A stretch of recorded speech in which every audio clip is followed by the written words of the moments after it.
Hello, welcome to Office of Contract and Grants training on ORCID ID and sciENcv, biosketch, and current and pending forms. I'm Christy Winsek, a proposal analyst in OCG. In the chat is the list of sites that we'll be visiting today, and I believe you've also been copied the links to these things. We're going to be covering a lot of content and information today, but know that OCG and your proposal analysts will be here to guide you and answer any questions. For both ORCID ID and sciENcv, all the information you need for registration is included in the handouts that were linked to you. So we won't be covering how to register for these sites today.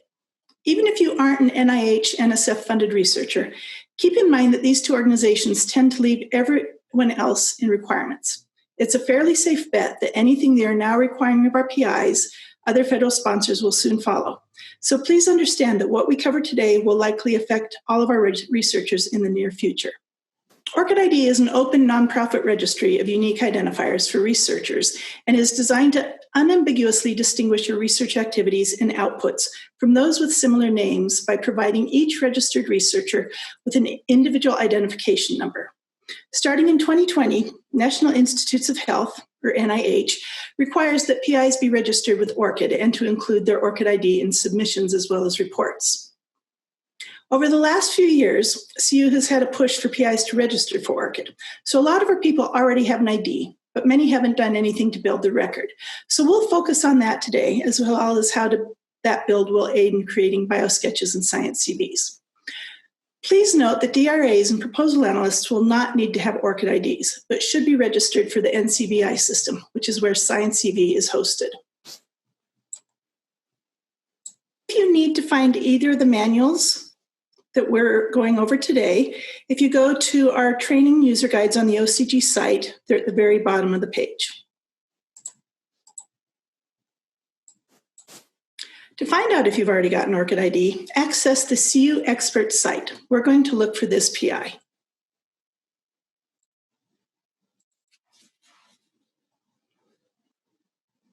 Once you type in the name, it'll return the CU records associated with it. Choose the primary record, which is the individual's name, and it should be the first one on the list. So for Evie Hinckley here, we're going to click on her name. It will pull up her records. What we're interested in are these tabs right here. If you click on the Other Profiles section, it will take you to where her ORCID ID is stored. Now, if you do not see the Other Profiles section, that means that she does not have an ORCID ID. So for her, we click on it, we come down here, and you see that she has an ID. We're going to click on the number, and it will take us to her ORCID ID record. See that she's already populated her record with all the information that you would normally see on your biosketch.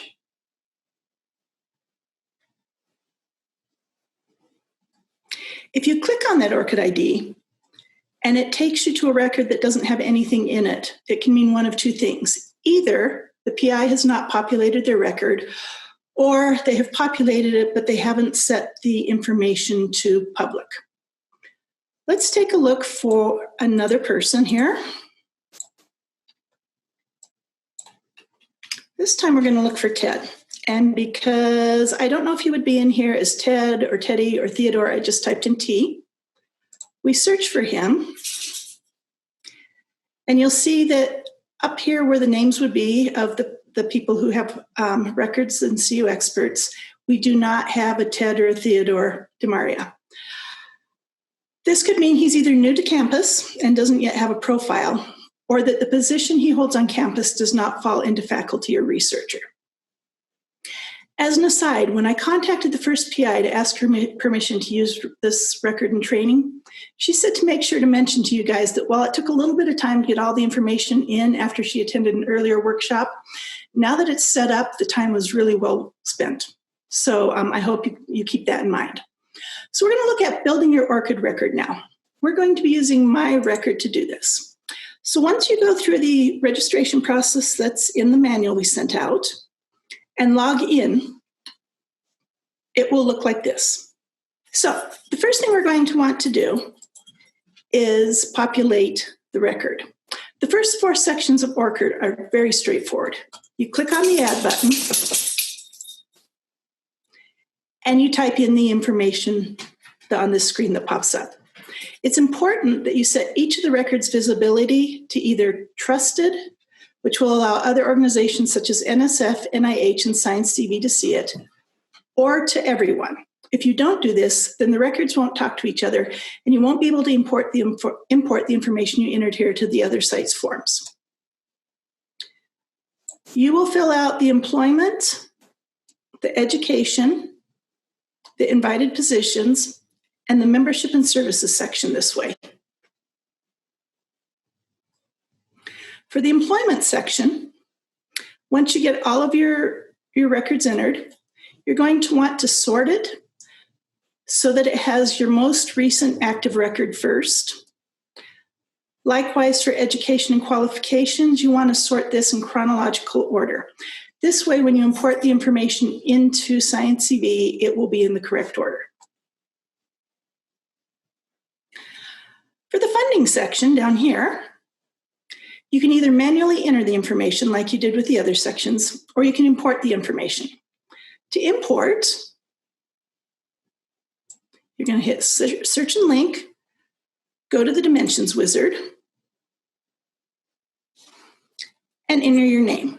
Now, I don't have any funding, so that won't work if I do that. So I'm just going to type in a really generic name here.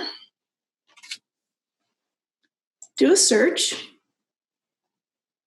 And for this name, it happens to be there 407 grants. So you would obviously not have that many for yourself, although that would be nice.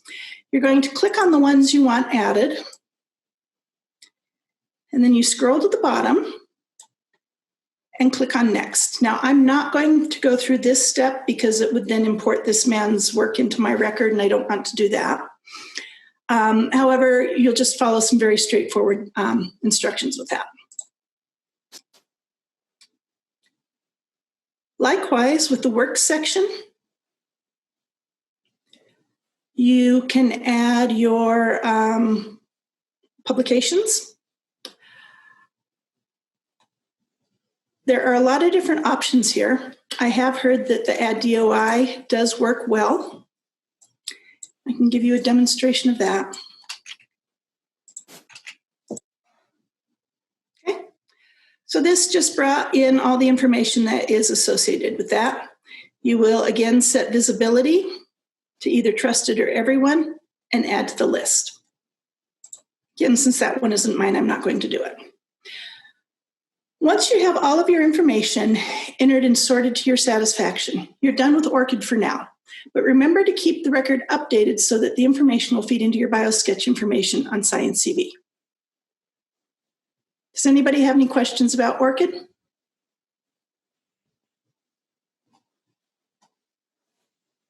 Okay.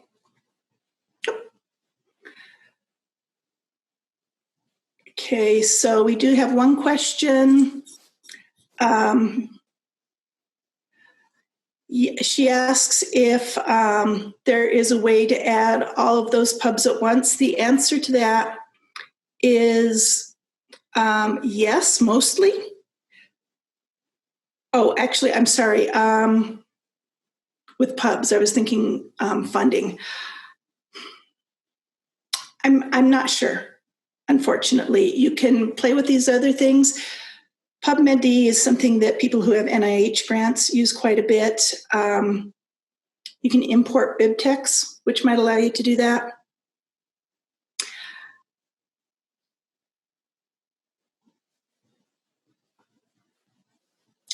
And the next question is, does OCG or anyone else have records for our funded works that can be easily imported?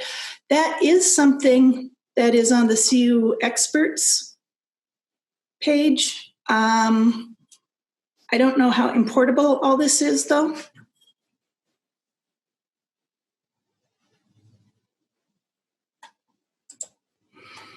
Okay, so then the next comment is she's only getting 3 publications in there. It will take hours. For building your biosketch, for now, it's really important mostly to have the records that you would be transferring to a biosketch. So if you have an idea of 20 or 25 records that you would be using in a biosketch, I would say start there and then add the others as you need them. Next question, how do you get the edit feature up? Mine has a lot of content, but I don't see the edit feature. My guess is that you are looking at it from the CU experts. You link to it, which means that you're not logged on, you're just viewing the record. If you actually log in, and those instructions are included in the handout, if you log in, you should be able to edit.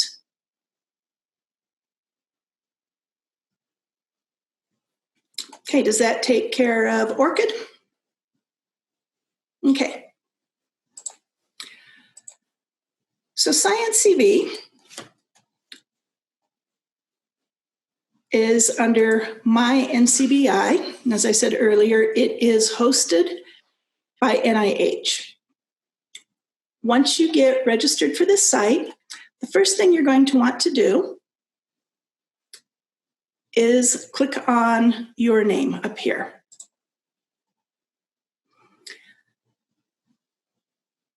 This will allow you to link your other accounts, including your ORCID account.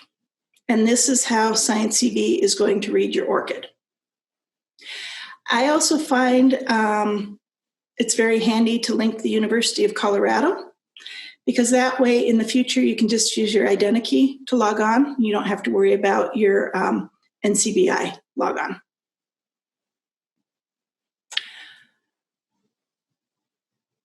For PIs who have DRA assistants, you can delegate someone to have access to your records. And that's right down here. To do that, you just click on Add a Delegate.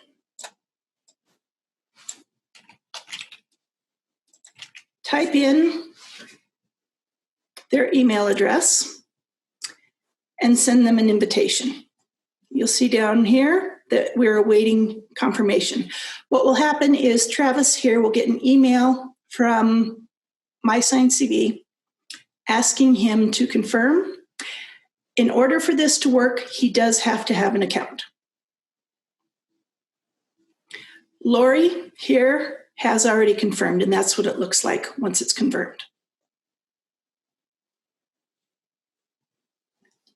Once you have this page set to your liking, and really those are the only sections, which are the linked accounts and your delegates, you're going to go back out to my NCBI, and we can begin to build your record. Any questions about that part? Okay. So there are two ways to build your bibliography.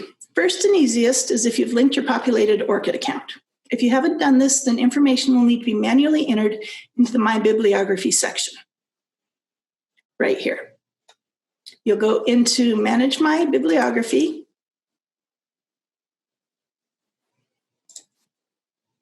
and add citations.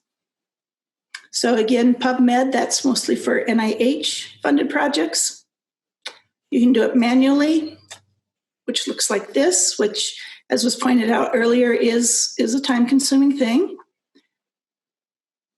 You can also do it from a file, and Christine, this is maybe where it will help you. I've not been able to play with this, though, because I don't have publications, but you should be able to upload something.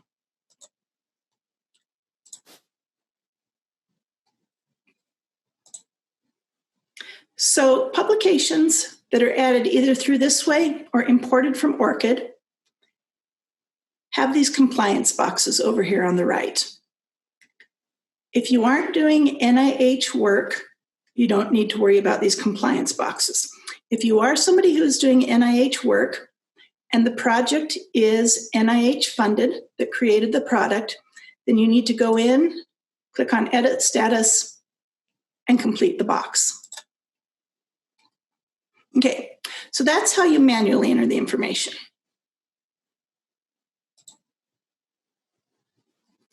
The other way you would enter it is as you're building your biosketch and importing the information from ORCID, it will actually pull the information in and store it in your My Bibliography section. So we're going to start working now on sciENcv building a biosketch. Before we do that, though, I want to point out this delegated CV. This is Lori, who I pointed out earlier. If I go to this,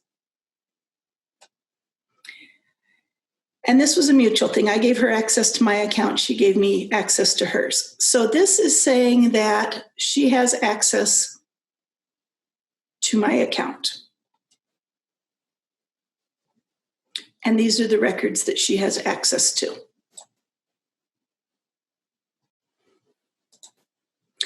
All right. To create a biosketch, you are going to click on the Manage sciENcv button down here. If you want to create a brand new biosketch, you'll click on Create New Document. If you want to edit an existing document, you'll just click on the document. If you click on this Edit button up here, it will allow you to delete existing documents. We're going to start out with editing an existing project. So this is something I created quite a while ago. All the information that is already in here can be edited.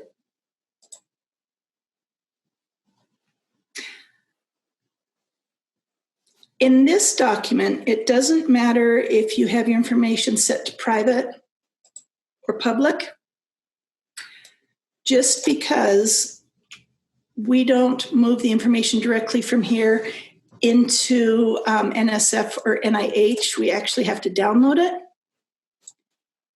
and then re-upload it. So it doesn't matter how you have your sharing set here. All this information here is editable.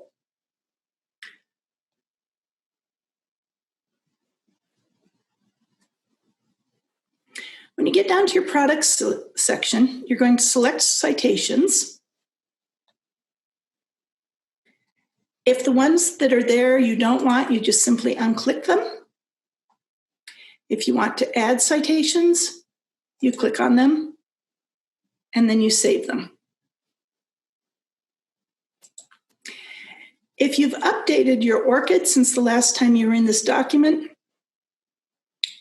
and you want to import your records from there, you're going to click on the ORCID tab. You're going to click the Refresh the List from ORCID, and that will make available anything that you've put into ORCID since last time you were here.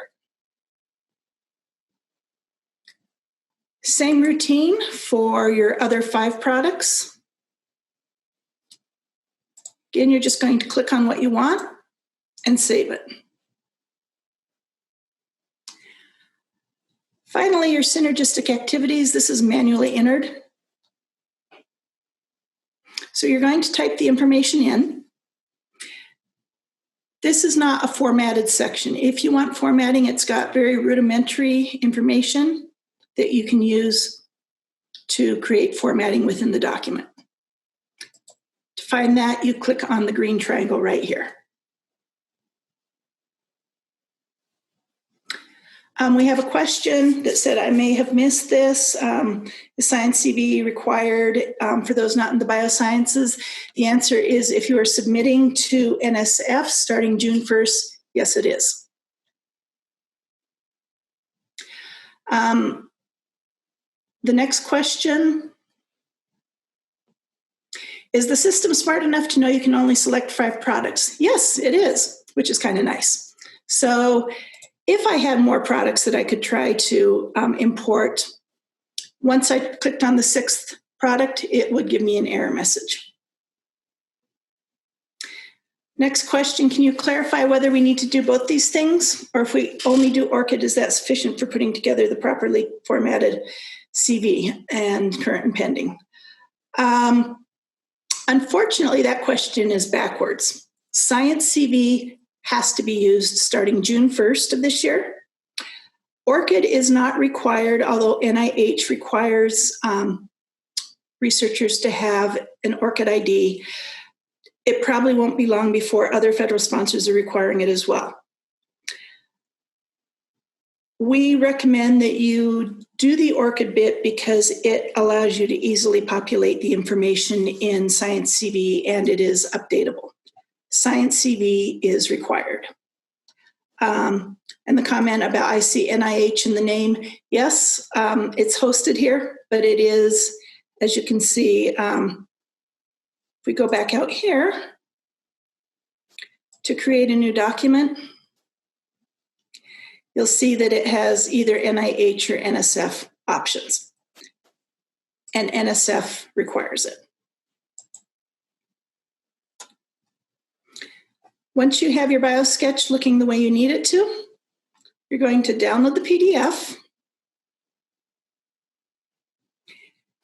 and save it in your files.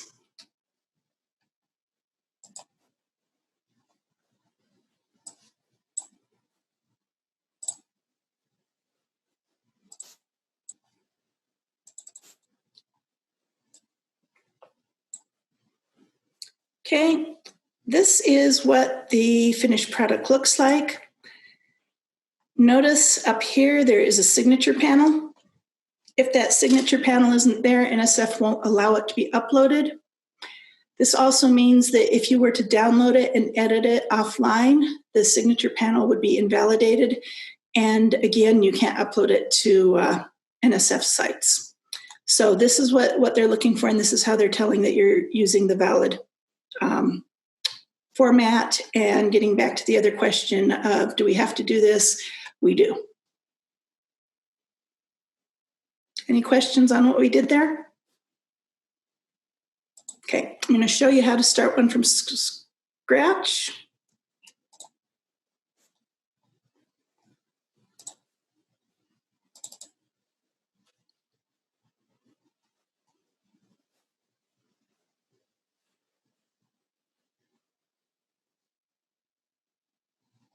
Go back out here to sciENcv. This time we're going to select create a new document. Give the document a name. We'll do an NSF one again.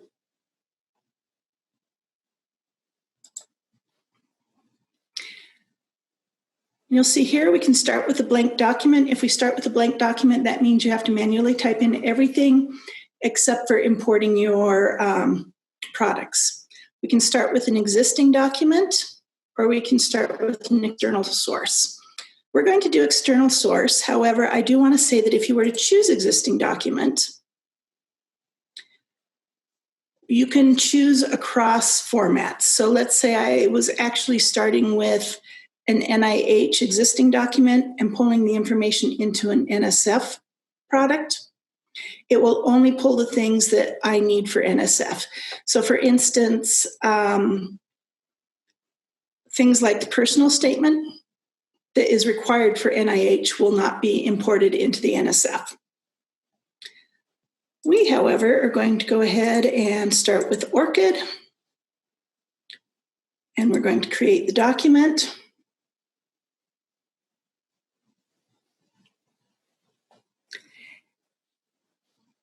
Okay, so now you see that it has pulled in information that was on my ORCID file. Not everything is there. If we go back to my ORCID record,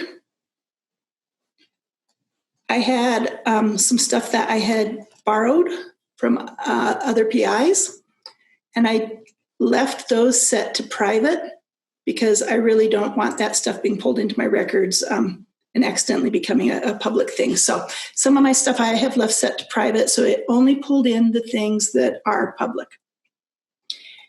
Here are my appointments. That triangle there means that I have left something blank.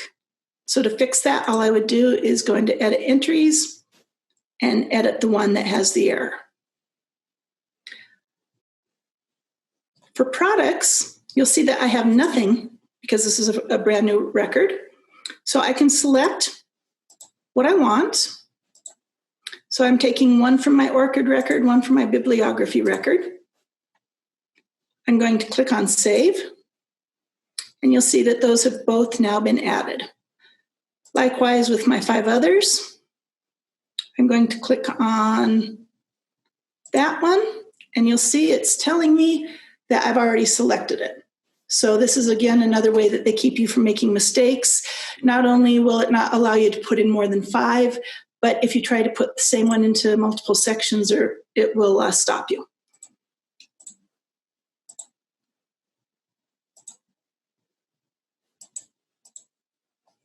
Okay, so I have my citations there. Synergistic activities, you're just going to type in what you want.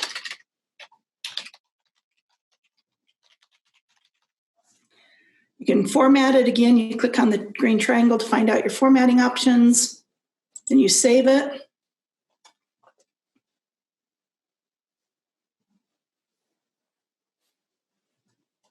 If we download this one,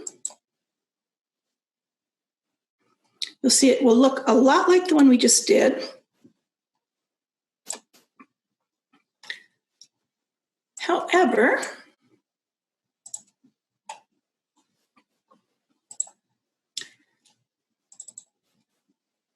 this one has now also included my ORCID ID in it because it was pulled from ORCID information. So April has asked, will DRAs be able to upload the document for PIs? Yes, you will. Once you download the information,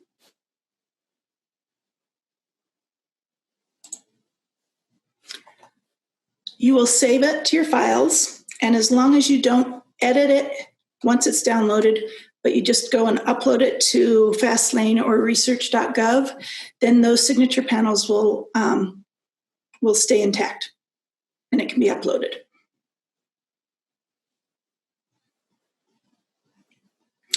Question is, the reason for proposal analysts registering in sciENcv, will we be creating documents for PIs?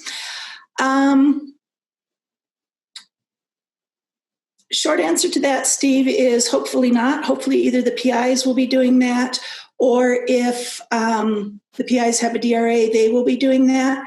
However, as you're well aware, there's always those emergency situations where there might be an error that the PI can't get past, and if it doesn't validate, then they can't upload. So it's a good idea that we have access to stuff so that we can help out when we can. Hopefully we won't need to, though. Any other questions on that? Okay. So let's go back to this screen. Next, we're going to discuss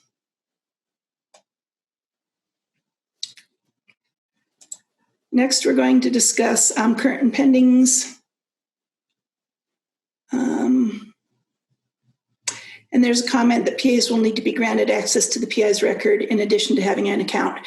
Yes, that is true. And again, that is something the PI would do through this screen right here.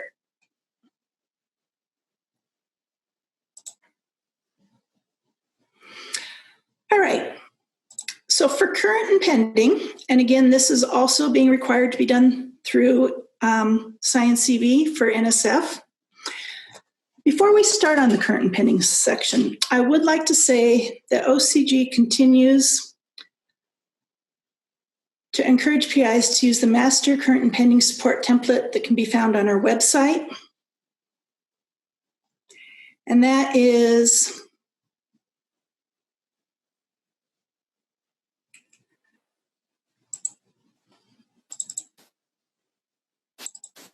this form here. I think a lot of serious people are familiar with this form. This form is still valid for other federal sponsors. It allows you to store all your projects in one place, and it lets you copy and paste the information from it into the NSF form.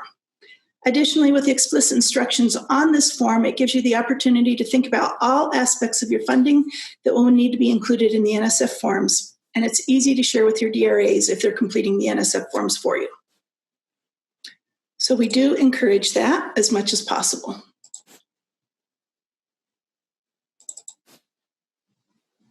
To create a current and pending, you're going to come back down here to where we were working on biosketches before. Now, this is a weird thing because the current and pending has only been up for a few weeks at this point. If you haven't done anything down here, so you've got just a brand new screen here, what it will say in this section is, click here to create a new CV, even though we're creating a current and pending. So go ahead and click on the new CV button, and it will take us to where we need to be. And hopefully, before you really get into this, they're going to fix the language on that.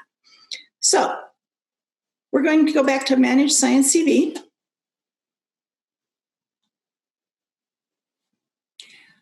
We're going to create a new document.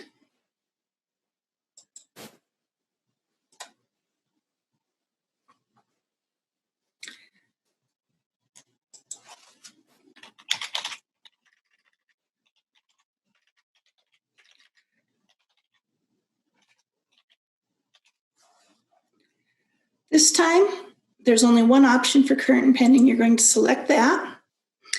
If we have an existing document, we can copy from that, or we can start with a blank document.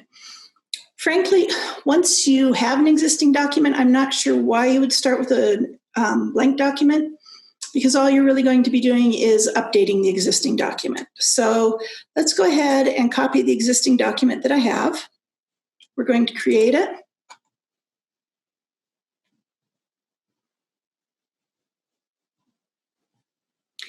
And this is a fairly simple screen. It gives you great detail about what NSF is expecting from you. And then it asks you to add a project proposal. And this is where I said you can copy and paste. So all I'm going to do now is go to the Excel form that we had and copy the information in. And it goes very, very quickly when you do it that way.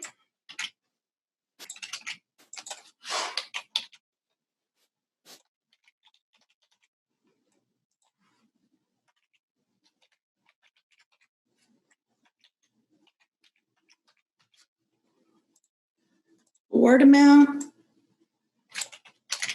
They don't want a dollar sign in there, just numbers. This last part is a little bit weird, and they say they are going to be fixing this as well. It says person months or partial person months per calendar year, and then it gives you a year, which implies they want a January 1st date to follow the calendar.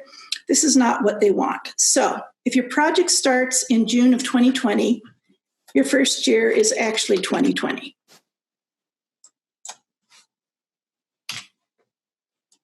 You'll need to do this for each of the years.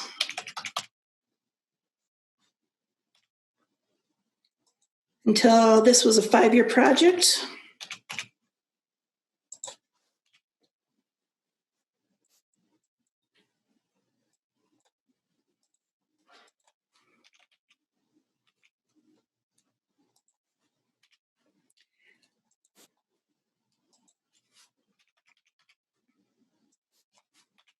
Okay, and then you save, or you save and add another entry.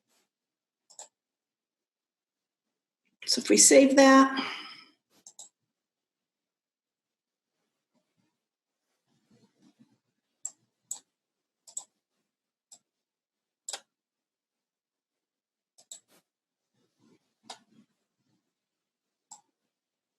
oh, I'm sorry, support type. There we go. Okay, so there it has appeared right there. In-kind contributions. These are any fund, anything that you've gotten that has been donated to you. So some things are very obvious, like if somebody's donated you equipment or something. Some of you, though, have funded projects that have required cost share. And if you have a funded project that has required cost share, that required cost share information would go into this in-kind support. Okay, then once you have all your projects added, again, you're going to download it.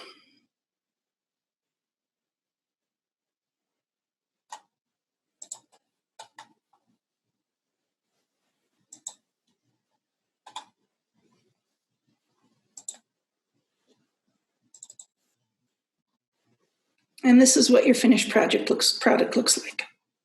So it will have something that looks like this for every project that you enter. And it's fairly space intensive, to be honest. We have a question.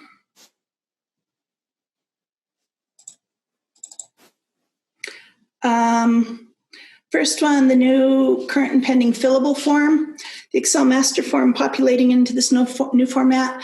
The answer to that is no. When we created this and started encouraging people to use it, we didn't know this was coming down the road. We do still encourage people to use it because, as I said before, other federal sponsors still are covered by that form. And additionally, let me bring that form back up for you.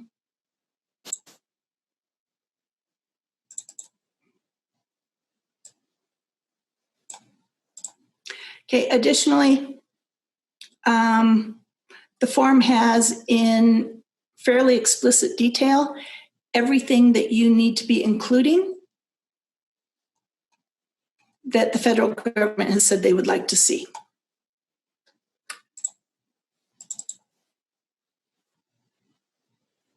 So there we go.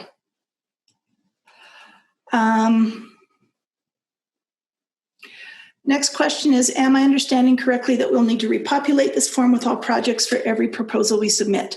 Or does the system keep whatever we've put in for our previous proposal?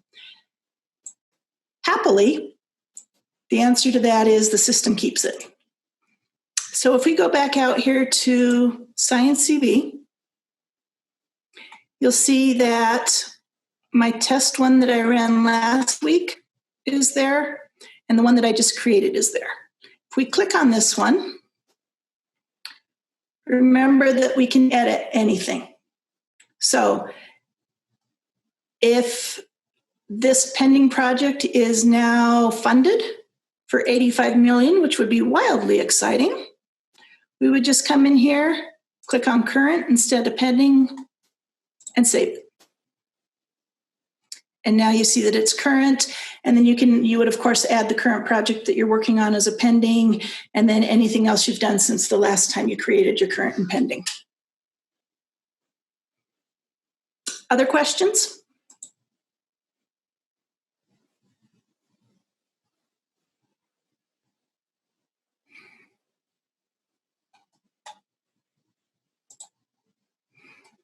Okay, well, that concludes our presentation for today. Remember, June 1st is the date that the current and pending and the biosketch from this format is going to be required to use in NSF. They are going to have system checks in place where if you're not using it, it will not accept it. We do have another question now, though. And it says that NIH is requiring fellowship and career applications to have ORCID IDs at this time. ORCID is also required for awardees and appointees of training grants, fellowships, career awards from NIH. NIH is encouraging all PIs to obtain an ORCID so that it is recommended they get them. We expect NIH to require them of all individuals in the future, so it's recommended to go ahead with registering for ORCID. Okay, other question? Okay, so Teddy did bring up the elephant in the room. There's a PDF fillable outside of sciENcv. There is, and it's not a good form. We've been playing with it since it was released. The biosketch, I can tell you, for the several PIs that I have tried to transfer information into for it, we cannot get their 5 properly cited products. It typically fits about 3 products, and they have to be fully cited. So there's no way getting around that. It's a limited space section. So there's that problem that is going to be kind of hard to deal with. And the same is true also for the Appointments, it's space limited, so if a PI has done quite a bit of stuff, they're not going to be able to get all their appointments in there. For the current and pending, it's 12 pages long. It cannot have any editing done to shorten it. And while that may not sound like a big deal, if you have 6 or 7 PIs, co-PIs on a project, each of them using a 12-page current and pending, that's going to add 70 to 80 pages to the project. And many of those pages won't be used. Again, if you try to delete any of those pages, it's going to erase the signature panel, which will invalidate the document. So we really are strongly recommending that you use sciENcv and not the PDF fillables. The PDF fillables will be useful if you're pulling in a sub-awardee from a small institution, or maybe from the private sector that just doesn't have the bandwidth that we do here at CU to help people get set up in these systems. In that case, if you have one co-PI that's using it, it will add 12 pages of documentation for them, but it's only for the one person. Any questions about that? Okay, any other questions? Information being sent to all departments, or PAs notify their departments individually. We are including this information on Rio bulletins, but because June 1st is a drop dead date, we're also asking people to send out the reminders individually as they start working with their PIs.